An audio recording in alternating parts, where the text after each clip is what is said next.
Assalamualaikum warahmatullahi wabarakatuh. Let me introduce myself. My name is Usman. I'm from class C. This video was meant to fulfill the text of error analysis courses.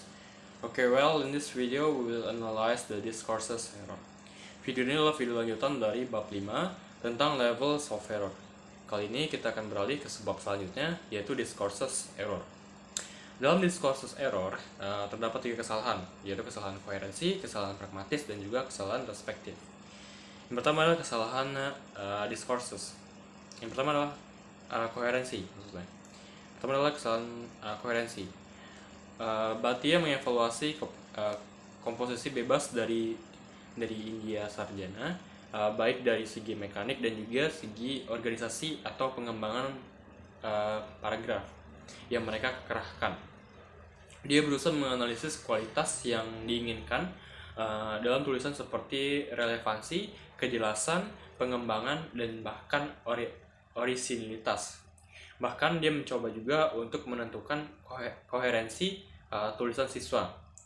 Kemudian Das dengan jelas membedakan antara nilai sebagai teks atau koherensi dan pesan nilai atau koherensi. Kemudian selanjutnya Widdowson mencoba untuk membedakan antara teks dan juga wacana. Pertama, wacana menjadi proses dan juga teks adalah produknya. Dan kedua, dalam hal makna versus interpretasi.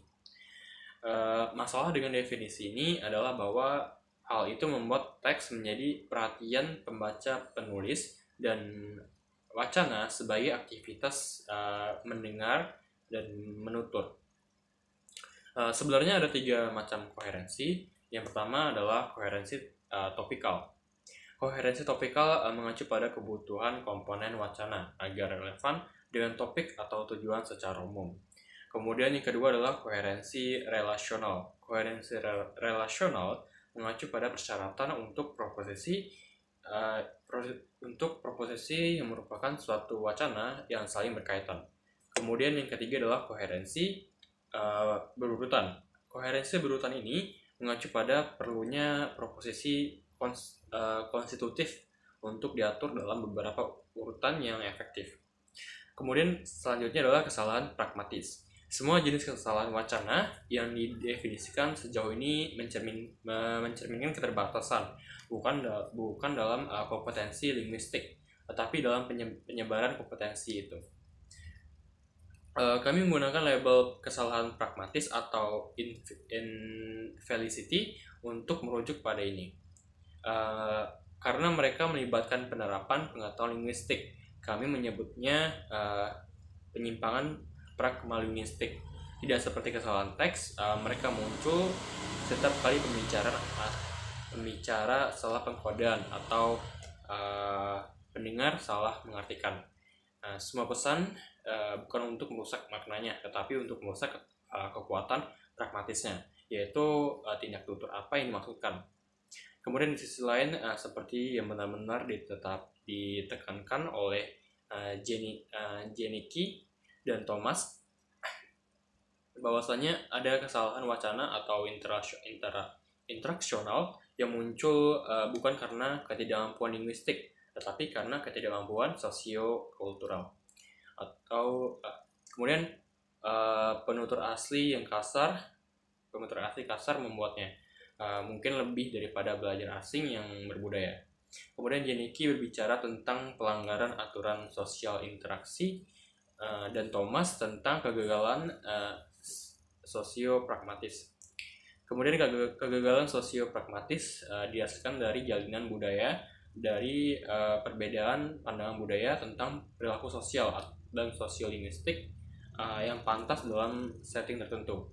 Kemudian Thomas mendefinisikan sejumlah sumber infelicities tersebut. Yang pertama adalah tabu. Tabu ini adalah topik yang terlarang di beberapa budaya, tetapi tidak di budaya lainnya.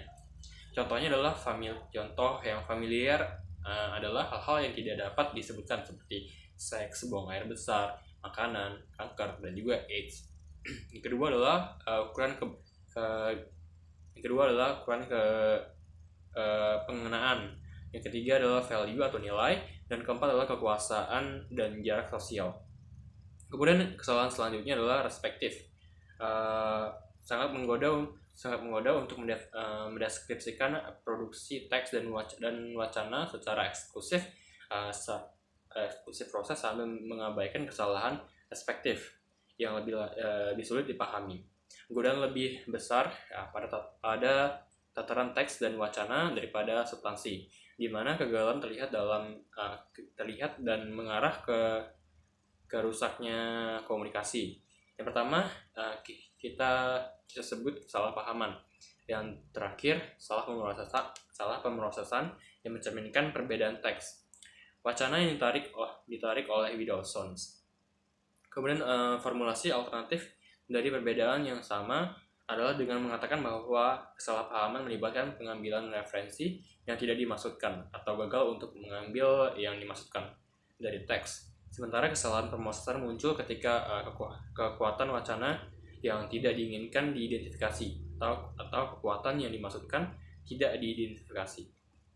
Sekian untuk video kali ini. Wassalamualaikum warahmatullahi wabarakatuh.